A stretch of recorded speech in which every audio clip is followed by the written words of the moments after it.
Hello, I'm Rhonda Thomas, and we're just about to do chapters two's intro exercises for financial accounting. So if you will join me, I will share my screen.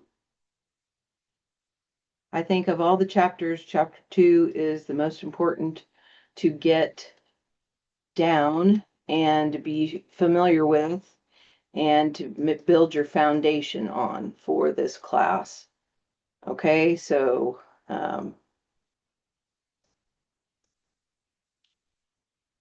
okay, so let's get started. Debits and credits.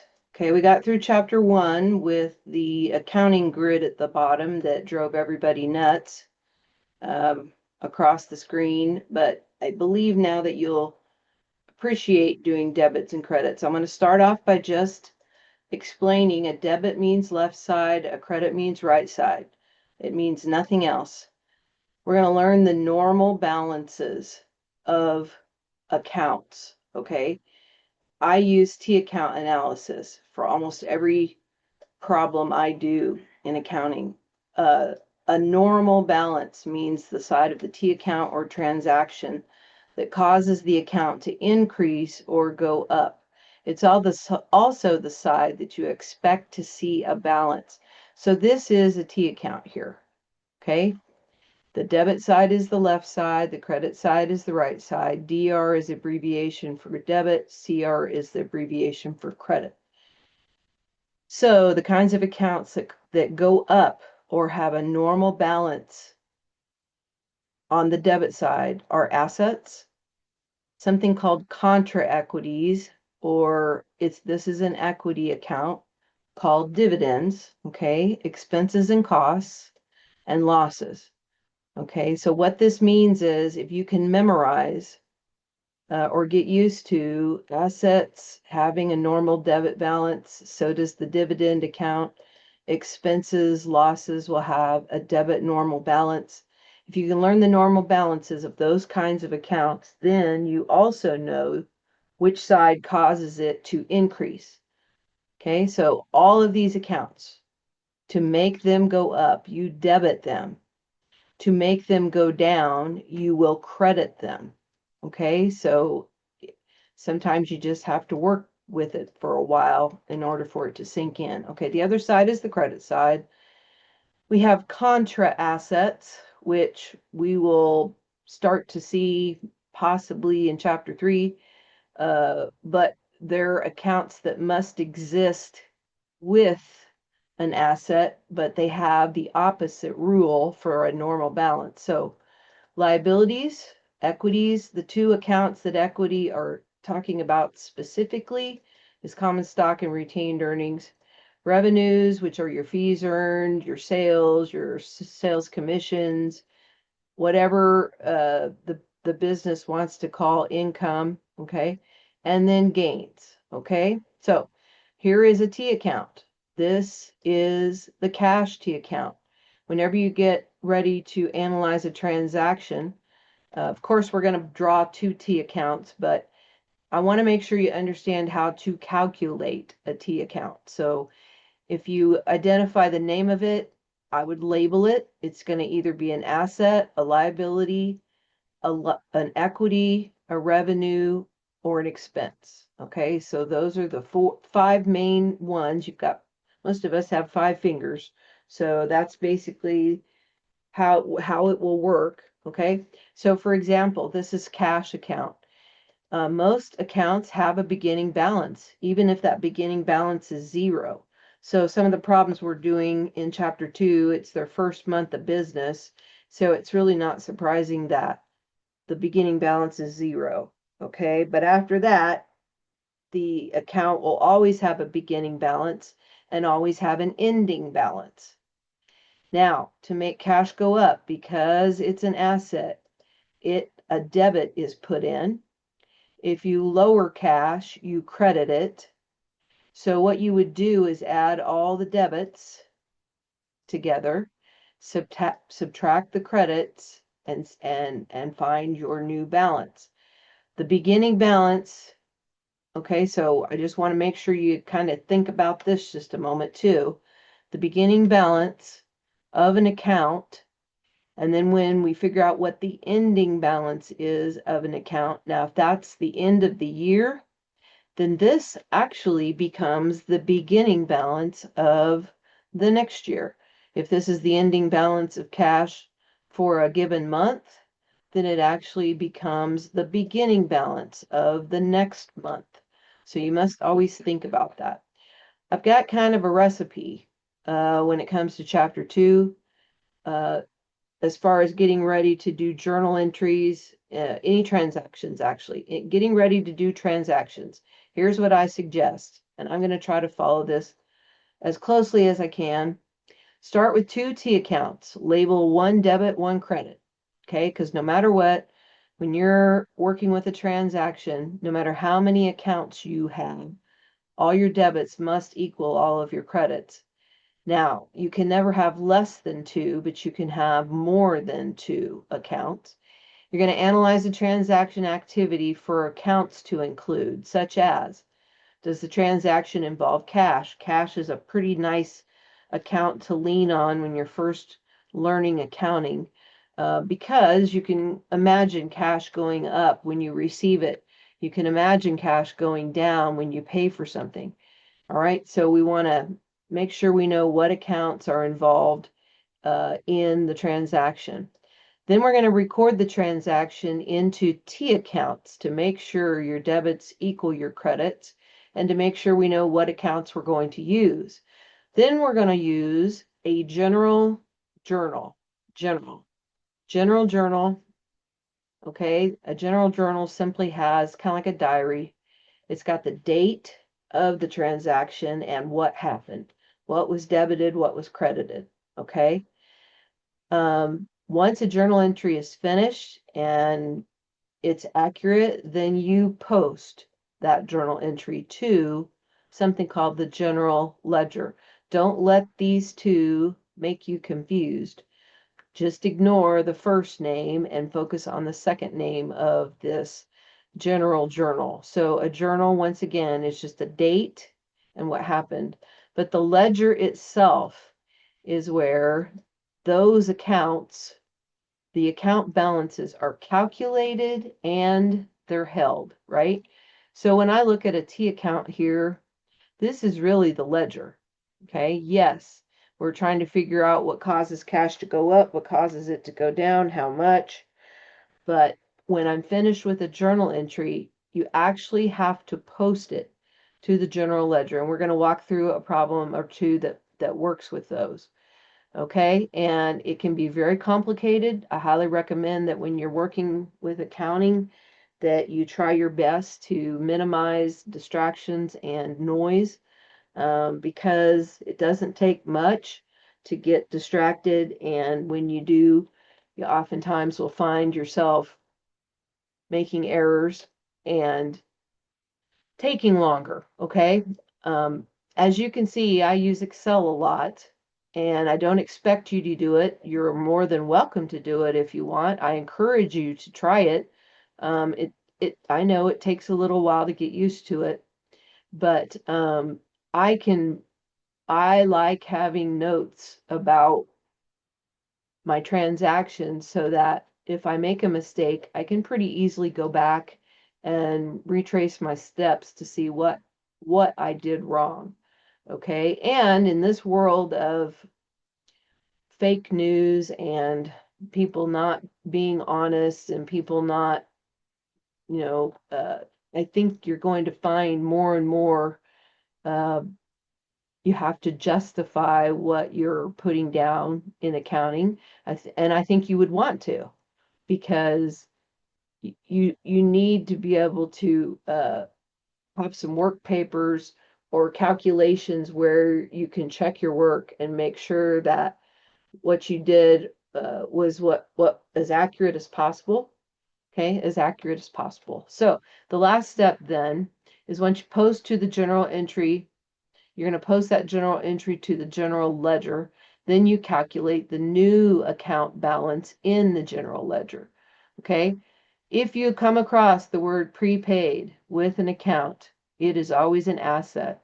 If you come across the word unearned, it is always a liability. Okay, so let's go ahead and get started. And I've made some notes on what we're doing here. So this one is what are the rules of debits and credits and the normal balances. Okay, so one more time, there's the explanation of the book of what the normal balance is. You can hover on any green word and it will uh, highlight and give you the definition that the book has. All right, let's do the normal balances first. So the normal balance, a receivable. A receivable is always an asset. Assets, so if I wanted to go back up here, assets have a debit normal balance. Common stock. Common stock is an equity. You see it right here in the rules right here. So and it's not dividends. Okay, so common stock has a credit normal balance. Supplies expense. If it has the word expense on it, and as long as it doesn't say prepaid expense, it is a true expense. So an expense follows the same pattern as an asset. It has a debit normal balance. A payable. Notice accounts receivable and accounts payable can easily get confused, right? Because they both start with the word accounts, but the second word is what you really should focus on. Anything that's payable needs to be paid, eventually will need to be paid. A payable is debt. Payable is a liability, and you can always count on that word being a liability.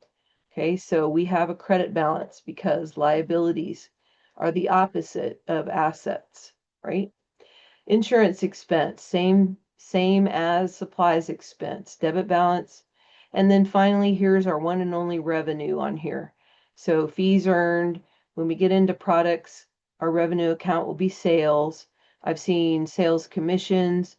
I've seen professional fees. So anything that has the word earned, and most of the time fees, because this is a service, all right, and that has a credit normal balance. Okay, accounts receivable. Accounts receivable is the account that we put customers' amounts that we've done jobs for, but they have not paid us yet. So that is a receivable to us. We did our job and we send them an invoice or a bill and let them know how much they need to pay us and by when, what date, and so forth, right? Accounts receivable is going to go up and down. Okay, accounts receivable is going to go up and down, so both debits and credits. So since accounts receivable is an asset, you would actually debit it to make it go up, and you would credit it to make it go down. Common stock is an equity account. For the most part, common stock uses credits only. When they say only in here, they should put the word usually. Okay, sometimes we make mistakes in accounting and select the wrong account, and if we did, then we'd want to back out whatever we did.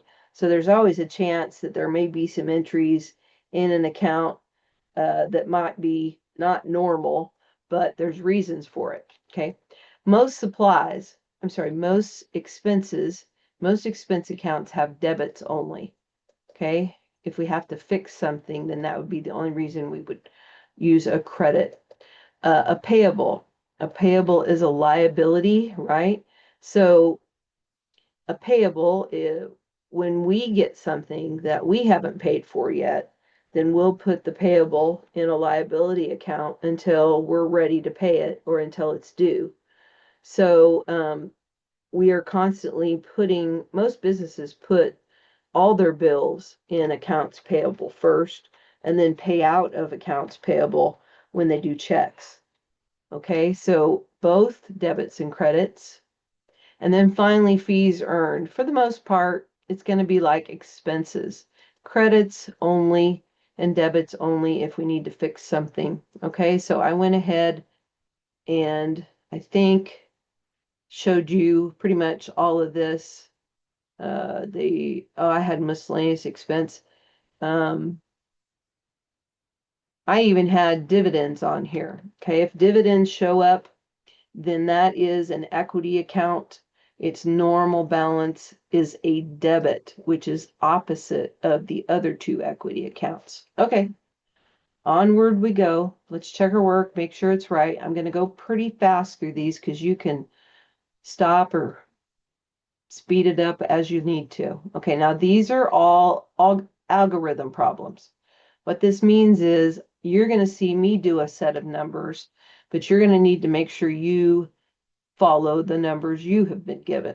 Okay, so, all right, this one is to journalize the entry for the purchase of supplies on January 9th for $2,100, paying cash of $195 and the remainder on account. If an amount box does not require an entry, leave it blank. All right, so what are we getting?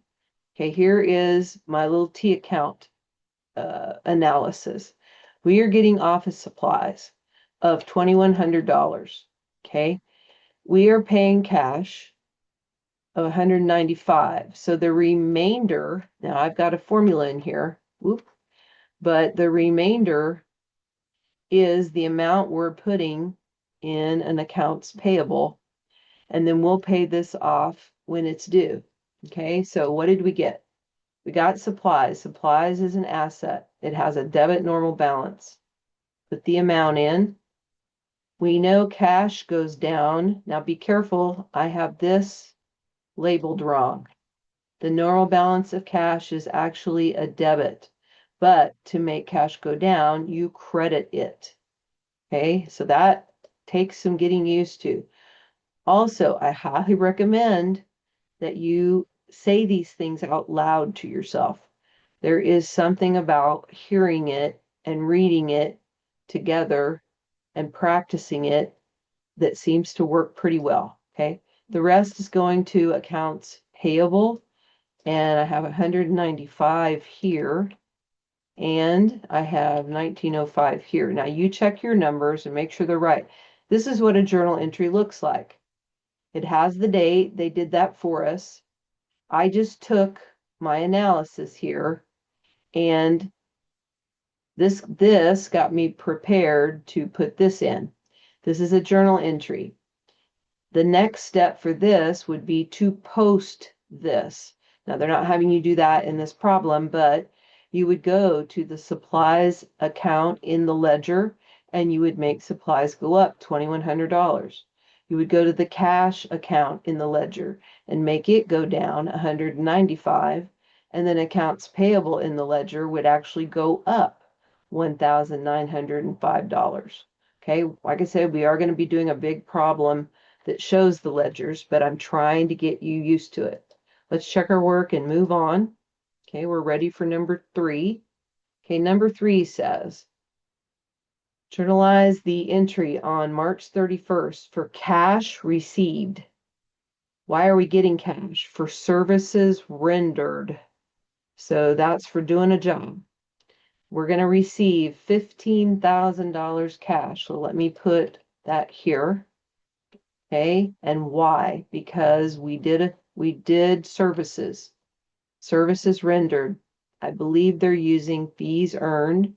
So income's cash of $15,000, and we're going to record the revenue. Okay, we're going to record the revenue in fees earned. Revenue has to be earned before it can be recognized. So I don't know what this business does for services, but they were done with them. And when you're done with them, then you can recognize them. And that's why the customer is paying them, is that's finished. That's receiving the cash at the time of the sale, or at the time of. Okay, onward we go. Okay, the next one is for July 1st. I'm going to go ahead and put the date in here, because I want you to know that you do have to be very mindful of dates. Dates are extremely important in accounting, probably sometimes just as important as amounts, but maybe not.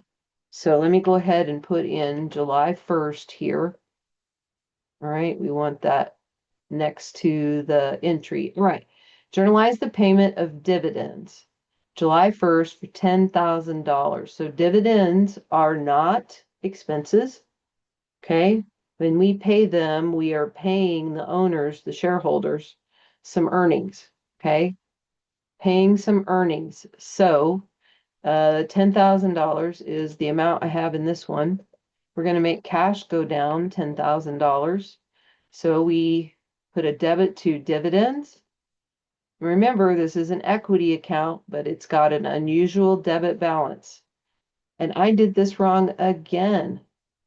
The normal balance here is a debit. I was just trying to show that a credit is what you're going to have to do to make this go down. Okay, makes decreases. So decreases is why I showed that there. Okay, let's go ahead and finish up. So cash is going down for all the dividends that we have sent to shareholders. Okay, let's go to 5.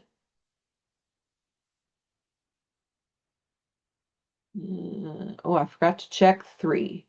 All right, now we're ready for 5. 5.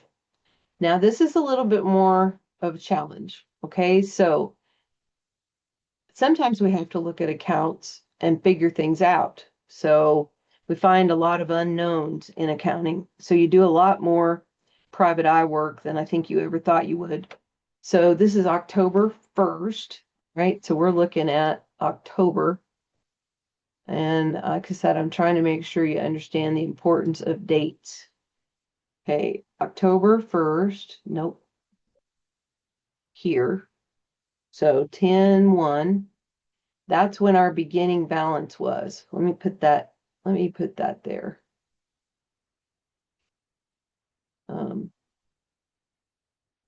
Okay, just a second here.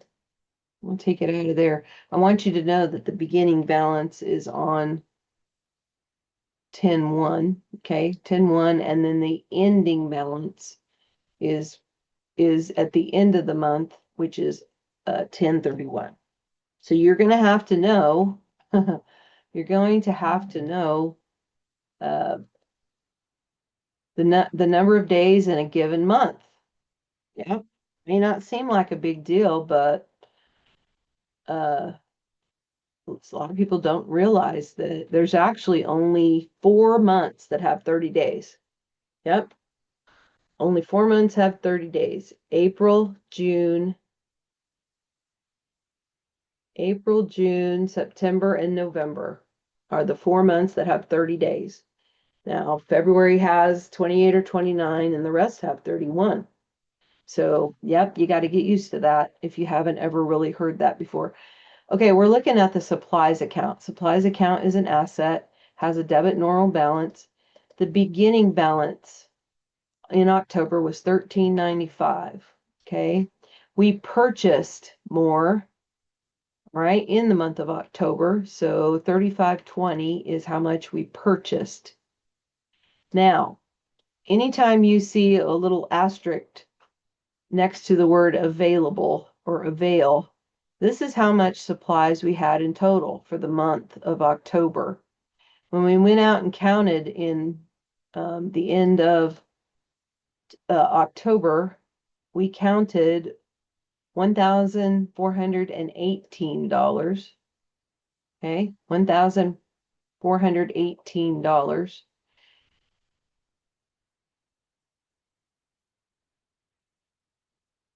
And I want to make sure you know that this is 10/31. All right, so if we know this, now I have a formula here that tells you what this is. So I'm just going to take it out for a minute. So we're going to add the beginning balance plus the purchase. This is all the supplies we had in October. If this is what still is in this account at the end of the month, then there is a certain amount that we used. Remember, expense basically means to use something for your business, okay? And we can do a formula here because how you find this amount is you take your available amount in supplies and subtract what you had on hand. And then that will give you the amount of your supplies expense. That's what we used.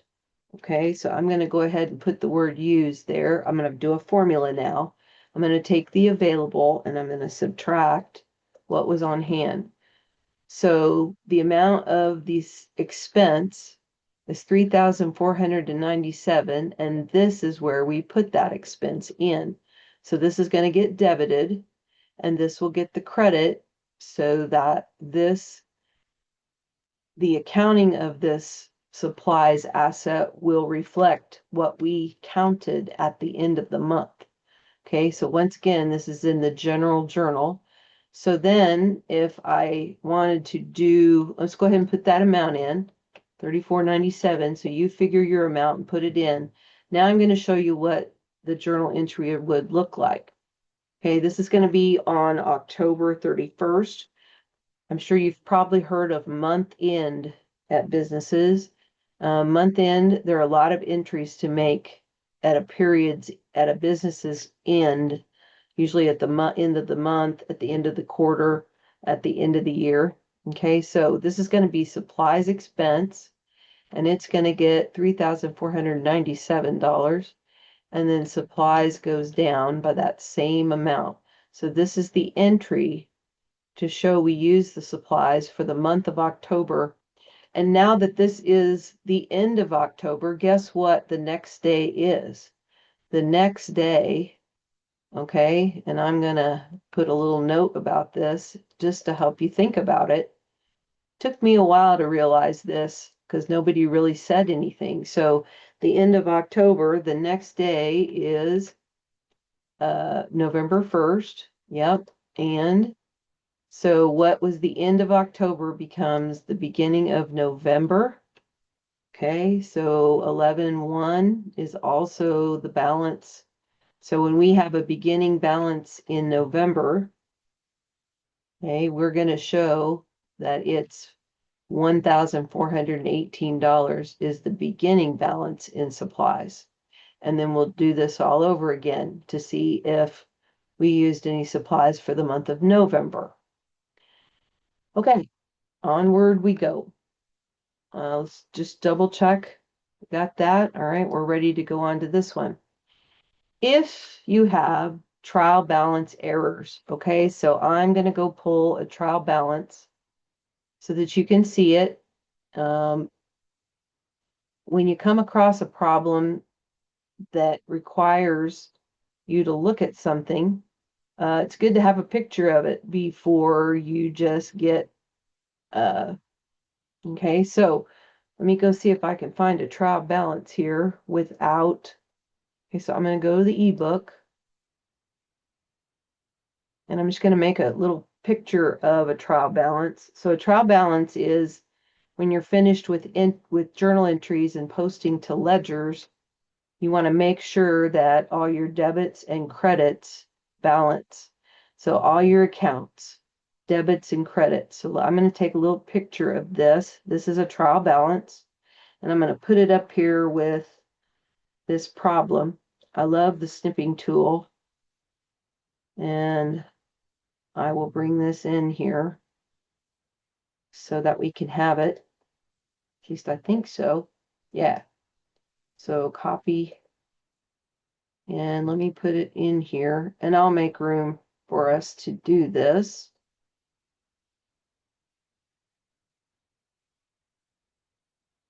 So I do quite a bit more teaching in the intro exercises. When we do the coursework, I'm not going to spend quite as much time on the teaching part of it, okay, because I want to try to help you understand the process and the calculations of the coursework. So this is the first trial balance we'll do in the accounting cycle. Notice it says unadjusted. There are two more after this. There is an adjusted trial balance, and there is a post-closing trial balance. And I put those three right here for you. So don't be surprised when you see a trial balance again. Here's what a trial balance does. It is normally like a balance sheet as far as the date is concerned. And then it's going to list all of your accounts. Okay. Notice assets are listed first. Notice assets start with a 1. Liabilities start with a 2. Equities start with a 3. Revenues start with a 4, and expenses start with a 5. We might as well make the numbers mean something. So most businesses follow that kind of method for numbering their accounts. If you have a lot of expense accounts, you can use 6, 7, 8, 9, 10. I think when I worked for Cargill Meat Solutions, I think some of our account numbers were 8 to 10 numbers long. So it was, yeah, you really had to key easy. All right, so once again, here is your balance sheet from cash to dividends. That's your balance sheet. From fees earned down is your income statement. Okay, so we could always answer what is net income by looking at the fees earned and subtracting. But what we really want to test right now is, are all of our debits equal to our credits? When you have to add up two of these, you might as well just add up these first. I'd much rather add up 4 numbers than a million. Okay, so let's go back to the problem then, if I can. I don't know if it'll take me right back there or not. Yes, it did. Good. Okay, I like that. Most of the time, if I pick something, you can go to the ebook up here in the study tools too, but it takes me away from my problem. So I'm going to try to remember to use the ebook link that they have right here. Okay, so here is the trial balance. Let's read this. For each of the following errors considered individually, indicate whether the error would cause the trial balance totals to be unequal. If the error would cause the trial balance totals to be unequal, indicate whether the debit or the credit side is higher and by how much. If the debits and credit totals will be equal, enter 0 in the amount box. So what I'm going to do, okay, just a minute. Okay, I'm going to scoot this down some more. Just a second. What I'm going to do, or my plan is, I'm going to try to match.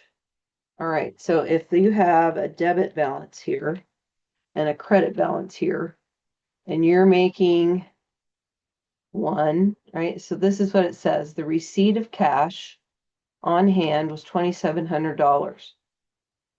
Was recorded as a debit to cash for $2,700, and the credit was recorded as $7,800. Now this is paper pencil days. Accounting software would never let you put in an entry like that. Okay, would never, because it would tell you that your journal entry is not balanced. But so we're gonna see what this would look like, right? So if you had cash that you put a debit in of $2,700 as a journal entry. Okay, let me make that a little bit closer here. Okay, and then the account that you credited would be accounts receivable. So we're just recreating the error. I think it's important to do that so your brain can see what they're talking about. So if you put an entry in like this in paper pencil days, there's nothing for it to be stopped. Okay, so yes, this is quite a bit more than this, right? So yes, it is, the credit side is bigger, right? The credit side is bigger. And by how much? Well, then you could do this in a couple of different ways. What I think I would do is just put an amount here. So we're going to take the credit amount, subtract the amount we put in as a debit, and this side has 5,100 more than the other side. Okay, it's not saying, I don't know which one is right. Oh, I'm sorry. Yes, we do. The receipt of cash on account. So the cash account's right. It's the accounts receivable account that's wrong. So the credit total is 5,100 too much. Okay, and it needs to be fixed. Okay, it needs to be fixed. All right, because if it doesn't fix, then this will not balance. Okay, it will not balance. Okay, when you do your entries. All right, the next one, let's just create it. Payment of, so we're now paying cash of $2,660 on account was debited to accounts payable for $195 and credited to cash for $2,660. So this time accounts payable is getting the debit, which is causing it to go down, right? And we only put 195 in there. And we need to make cash go down 2,660. Now that is the amount that we said the payment was. So the cash part is right. But the part that isn't right is the amount that was debited to accounts payable.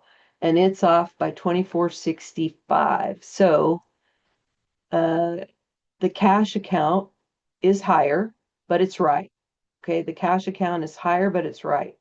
But they just wanted to know the credit total is higher and it's 2,465 is by how much? Okay.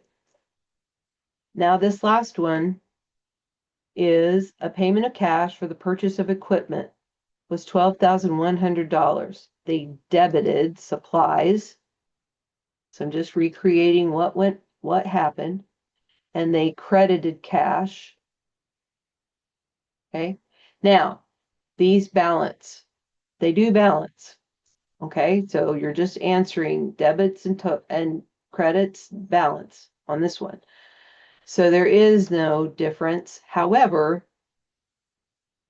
paying cash is fine. It's fine, but equipment is not supplies. So they actually debited the wrong account. Okay, and that would need to be fixed with a new entry. Okay, so hopefully let me check it real quick, make sure things are good. All right. Hopefully you kind of understand that now. And now that you've seen a trial balance, when we get ready to do that in the coursework, hopefully you'll have a better understanding of it. Okay. This next one is more, how do we fix journal entries that are incorrect? Okay. My best recommendation is to create the error. Okay, create the error, whatever it is, and then reverse it if you can. Reverse the whole entry if you can. All right, but if they won't let you, we'll just walk this through. So let's go ahead. This one says that the receipt of $3,980 for services rendered was recorded as a debit to accounts payable and a credit to fees earned. That's the error. So let's make this error happen. Okay, let's make the error happen. Okay, so I think, okay, let's look at this one. Okay, this is an error here. So let's go ahead. 3980 was debited to accounts payable. I'll come back with how to fix this. Okay. And then it was credited to fees earned. So here is the error. Okay, fees earned and whoop, sorry about that. So 3980. Right? So this is the error. Okay, this is the error. Okay, so what really happened? Well, we received cash. So this isn't cash, right? We made accounts payable. We put a debit in accounts payable. Why? Uh, well, this is fine. Okay, this is correct in this part of it. Okay, this is correct because we're recording it as it's services rendered. So we just picked the wrong debit. Okay, so here's what the error looks like. If you only have one account that is in error, okay, then you can fix it a certain way. All right, so what they're wanting you to do here is to get rid of the accounts payable amount and to then put it in a cash account. Okay, so they must have changed this problem quite a bit. So here's what I'm doing. Okay, let's just put this up here. Let's put where they put it. I should have done this to begin with. All right, accounts payable, and then this is fees earned. We'll just use whatever accounts we need. Fees earned. Okay, fees earned has a credit normal balance. So I'm just taking all this out and we're just putting in, we're creating the error. That's my best recommendation for you. And then you'll see what you have to do after that. So we put 3980 here. And by the way, accounts payable is a liability. So it has a credit normal balance. So does fees earned. Okay, so does fees earned. So here is our error. Okay. And then once we look at it, we'll determine whether both are errors or just one. So here's what they're saying we did. Okay, so what is it? The receipt of 3980. Well, this isn't cash, so this is an error. And we put the credit to fees earned. Now that is okay. Okay, that is right. Okay, so it's just this part that we need to fix. So we're going to do an entry to fix it. What we're going to do is we're going to credit accounts payable for, okay, so this is the fix. Okay, this is the fix. I recommend reversing it completely and then correcting it. But in this case, it was only this one that was wrong. So when we credit something, we must debit something, and the debit actually goes to cash. Okay, because cash went up. We received it. Okay, we received it. Cash has a debit normal balance. Okay, so here is the entry. We're going to debit cash and credit accounts payable to fix this. So let's go ahead and put in, and you would key it in for the same day that the error was made if you didn't find it until then. So we're making cash go up and we're getting rid of the amount we put in accounts payable. Okay.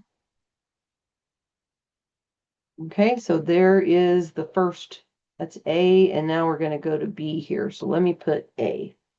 All right, and then we'll go to B, and I'm going to get rid of a couple things here. So we don't want,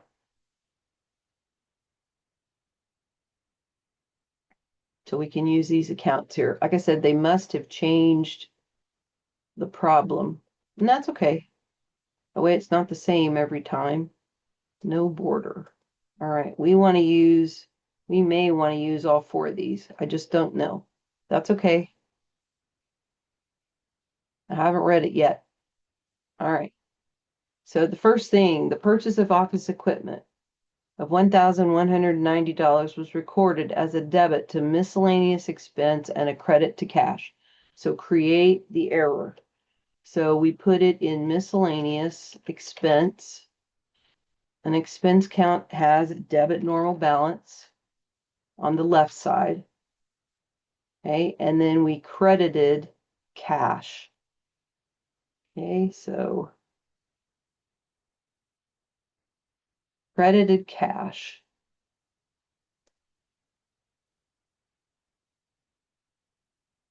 And it's 1190 and 1190. Now, cash has a normal balance of a debit.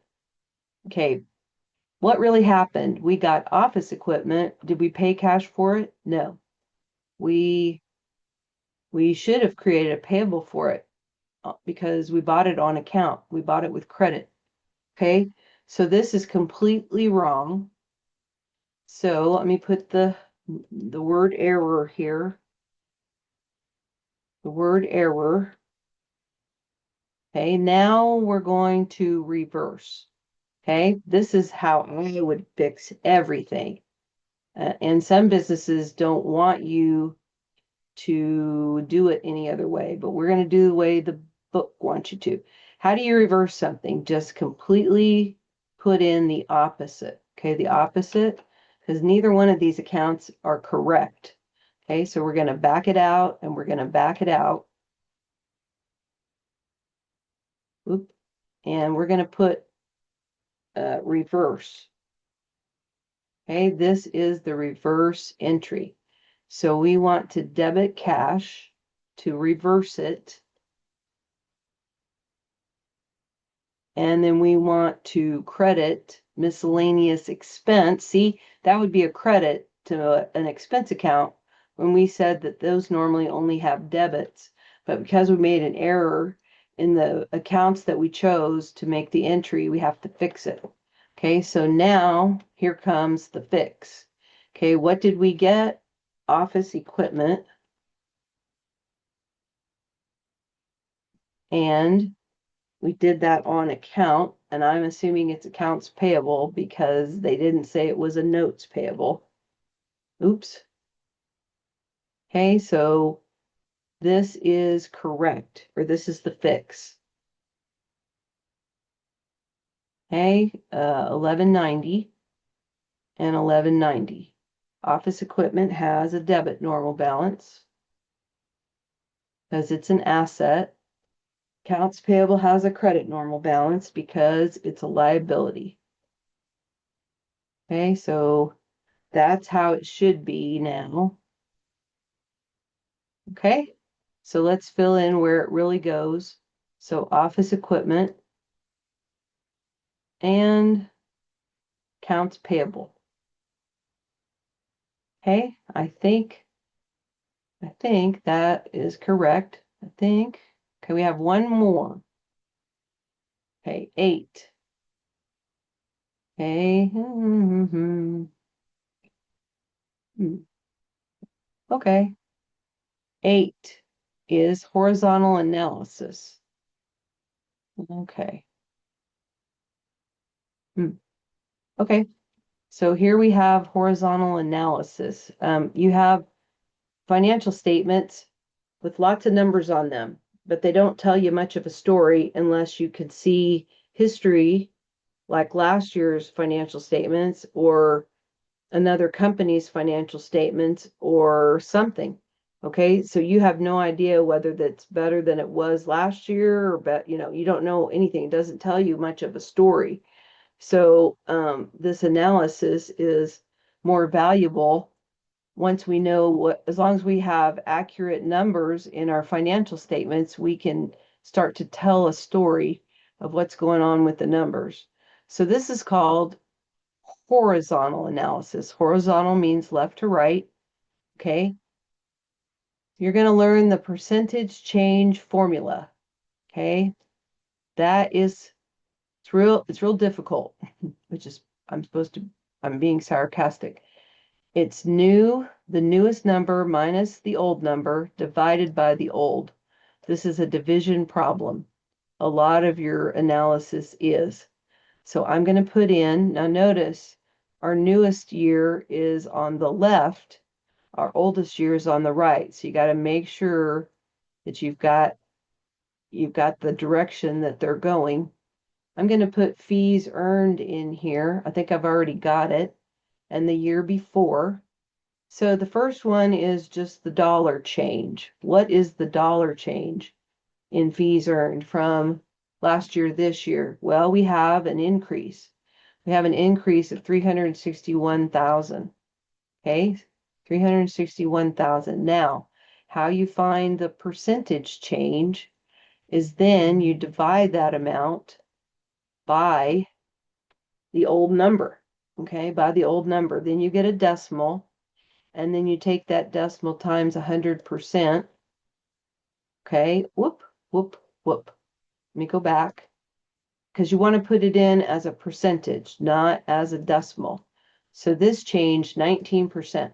Okay. If these expenses are going to follow in line with these fees earned, then if we increase sales this much, well, those expenses probably ought to be about the same thing. So here's the amounts.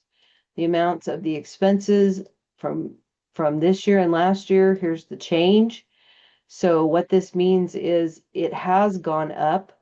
Okay, it has gone up 182,400. And it turns out that this increase is only 12%. So how you find the 12% is once you've subtracted the dollar amount change. Let me put dollar amount change up here.